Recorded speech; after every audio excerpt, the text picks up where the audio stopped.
மதுரை மாநாட்டுக்கு பிறகு அந்தர் பல்டி அளித்த பிரேமலதா. தமிழக வெற்றி கழகத்தின் மதுரை மாநாட்டில் தலைவர் விஜய் கேப்டன் விஜயகாந்தை அண்ணன் என்று குறிப்பிட்டார். இந்த ஒரு வார்த்தையை சமூக வலைதளங்களில் ரசிகர்களிடையே பரவலாக பேச்சு பொருளாக மாறியது.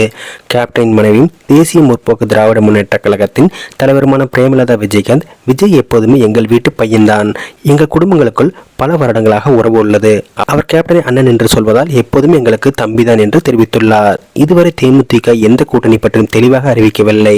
ஆனால் பிரேமலதாவின் இந்த கருத்து தாவேகா தேமுதிக கூட்டணி சாத்தியமா என்ற கேள்வி எழுப்பியுள்ளது. ஏற்கனவே விஜய் பாஜக தான் தன்னுடைய முக்கிய எதிரி என்று வெளிப்படையாக அறிவித்துள்ள நிலையில் இந்த கருத்து அரசியல் நிலைப்பாட்டிற்கு வலு சேர்க்கும் வகையில் உள்ளது.